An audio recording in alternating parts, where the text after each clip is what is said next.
Erica, this is a celebration. Why? Because we are back. Our president, President Donald Trump, who they've thrown everything in the kitchen sink at them. They tried to defame him, defile him, bankrupt him, assassinate him, smear him, everything they can. And his first 2, 3 weeks of being president, I'm going to go out on a limb here and say, forget about Mount Rushmore. I think he needs his own mountain. And what he did today is nothing short of a revolutionary breakthrough on a catastrophe that has plagued not only the United States of America, but the entire world for the last 3 years. President Trump has done what he promised he would do. Promises made, promises kept. He has made a breakthrough in the negotiations between Russia and Ukraine to finally end this madness and stop this costly war in every single regard imaginable. Costly economically, financially, physically, with the loss of so many citizens, civilians, and military personnel. Never mind the psychological trauma that it has inflicted in the region and across the globe. Here is Trump's post on social where he says, I just had a lengthy and highly productive phone call with President Vladimir Putin of Russia. We discussed Ukraine, the Middle East, energy, artificial intelligence, the power of the dollar, and various other subjects. Boy, it would have been nice to be a fly on the wall in that phone call. We both reflected on the great history of our nations and the fact that we fought so successively together in World War II, remembering that Russia lost tens of millions of people, and we likewise lost so many. If you are really kind of unaware, or maybe just to kind of remind you and jog your memory, nobody lost more casualties or nobody faced more hardship, nobody faced more death than Russia did in World War II. It was in the tens of millions, if not more, as President Trump says. And in all likelihood, if Hitler was not stopped at Leningrad in one of the most brutal wars, if not the most brutal battle in the history of warfare in modern times, it's very, very likely that the turn of events would have seen a drastic shift. And who knows, we might not even be here right now. I'm that serious. Each talked about the strengths of our respective nations and the great benefit that we will someday have in working together. But first, as we both agreed, we want to stop the millions of deaths taking place in the war with Russia and Ukraine. President Putin even used my very strong campaign motto of common sense. We both believe very strongly in it. We agreed to work together very closely, including visiting each other's nations. We have also agreed to have our respective teams start negotiations immediately, and we will begin by calling President Zelenskyy of Ukraine to inform him of the conversation, something which I will be doing right now. I have asked Secretary of State Marco Rubio, Director of the CIA John Ratcliffe, National Security Advisor Michael Waltz, and Ambassador and Special Envoy Steve Witkoff to lead the negotiations, which I feel strongly will be successful. Millions of people have died in a war that would not have happened if I were president. But it did happen, so it must end. No more lives should be lost. I want to thank President Putin for his time and effort with respect to this call, and for the release yesterday of Mark Fogel, a wonderful man that I personally greeted last night at the White House. I believe this effort will lead to a successful conclusion, hopefully soon. And if you just happened to miss out on that breaking news yesterday, Mark Fogel was released. You can see him coming off the plane right there and kissing the ground immediately. What a feeling it must feel like to be home, and the beautiful poeticness of, some record snowfall in Washington, D.C. I have actually family members that live very close to Washington, D.C., only about 20, 30 minutes out in Great Falls, Virginia. And my aunt actually sent us a great photo of incredible, beautiful snowfall in that area. I thought it was just a kind of poetic justice having this beautiful image here of Mark Fogel. And there's also groundbreaking news as I'm recording this, some more American prisoners were released in Belarus. And check this out. I want to share with you this quick clip. Listen to the stunned remarks and stupefied expression of CNN's hack host Dana Bash when she asks Special Envoy Bowler, why is this happening now? Listen to this. Why is this happening, do you believe, right now and so rapidly? It's happening now because the President of the United States has made it a top priority, and he leads through strength, and we all follow him. And so when we all unite, when you see Steve Witkoff, when you see Secretary Rubio, when you see our National Security Advisor, Mike Waltz, they hear from the President, they act. And so now we've made it clear all Americans are coming home. And I want to also be clear, we've turned that attention to Hamas. And I want anybody, Hamas included, to understand that when you hold our citizens, we're coming for them at any cost. And the President has said that. There isn't an or else there, and we will act on that. Here's another clip of Special Envoy Bowler saying something very even similar to the woke press asking him questions. It has sort of cleared the logjam overall here. Definitely the President of the United States. I firmly believe that a lot of these issues wouldn't have happened if he were president, some of the broader issues. But when he comes, and he's made bringing Americans home a top priority, and people respond to that. And so I think when you see the president of Belarus doing that, whether people like him, whether they don't, it's definitely somebody trying to change the tone with the administration, knowing that the president of the United States cares about getting citizens back. So just in case you couldn't hear what that reporter was asking the special envoy, they asked, what is sort of clearing the logjam? And of course, what's clearing the logjam is real leadership. We have a real leader. Pure and simple. I have zero doubt in my entire being that none of these unbelievable global catastrophes, the Russia-Ukraine war, the Ayatollahs of Iran attacking, bold-faced missile attack. I never thought in a million years I'd ever see that in my lifetime.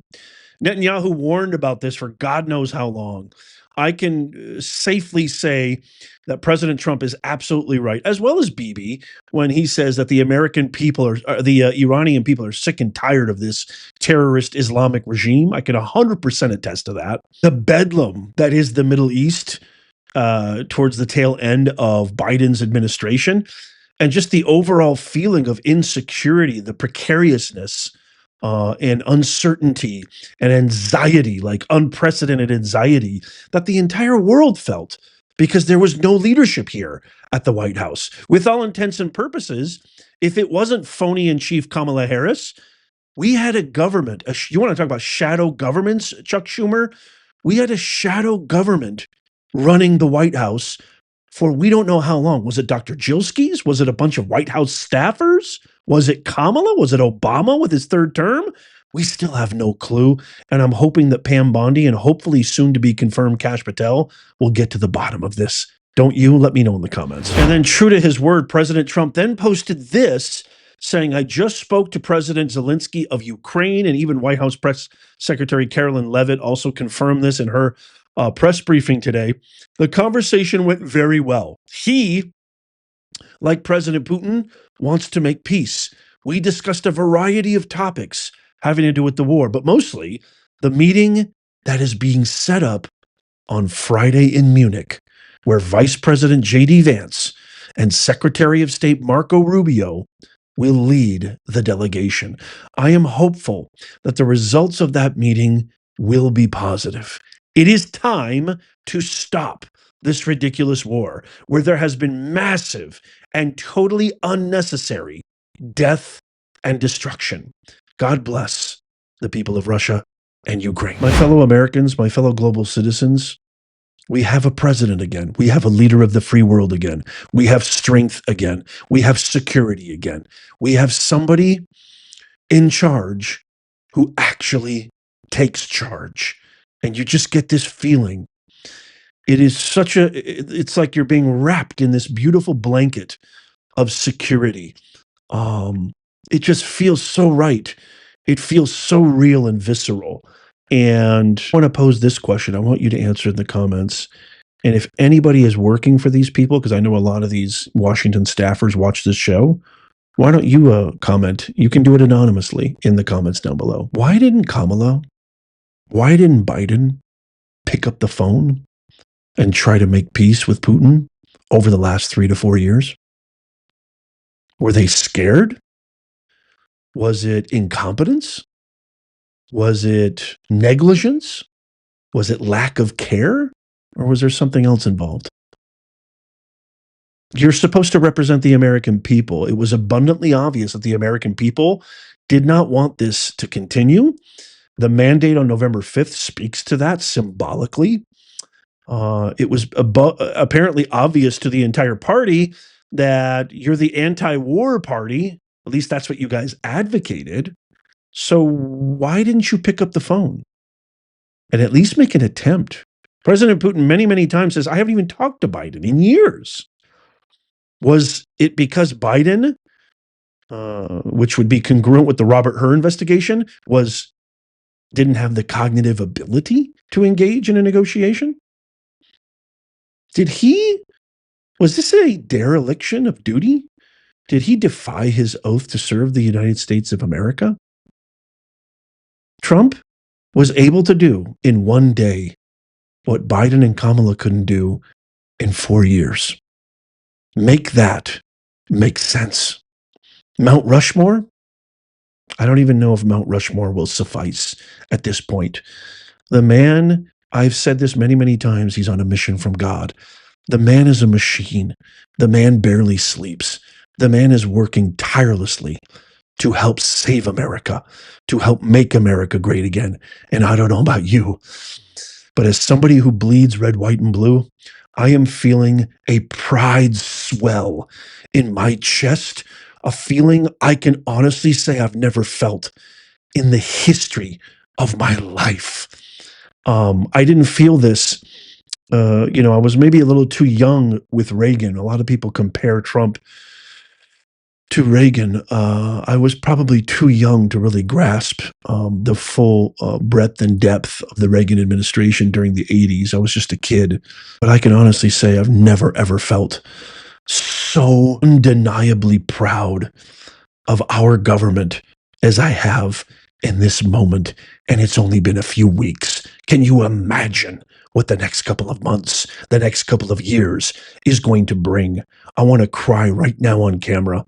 I'm so proud of you, America. Thank you, America. God bless you, America. I love you, America. You did the right thing. You did the right thing 100x over. Zelenskyy of Ukraine posted this on X after the announcement by President Trump. He says, I had a meaningful conversation with POTUS, that's President of the United States, President Trump. We long talked about opportunities to achieve peace, discussed our readiness to work together at the team level, Ukraine's technological capabilities, including drones and other advanced industries. I'm grateful to President Trump for his interest in what we can accomplish together. We also spoke about my discussion with Secretary Scott Bessent and the preparation of a new document on security, economic cooperation, and resource partnership.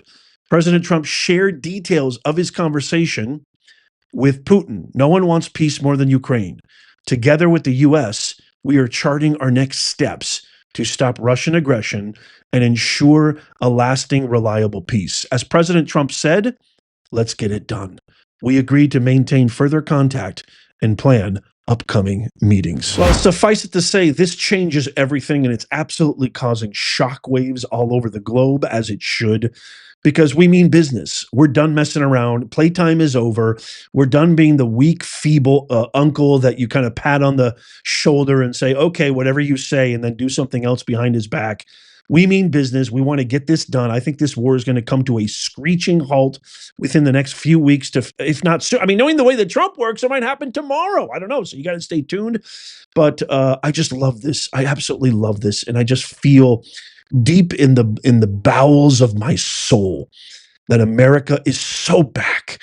We're so back in such a gigantic way that it just feels so unprecedented. And I'm just at a loss of words how much I love this man, how much I love what he's doing, how much I love Doge cutting all the waste, holding people accountable, and all these hypocrites who are actually out there protesting.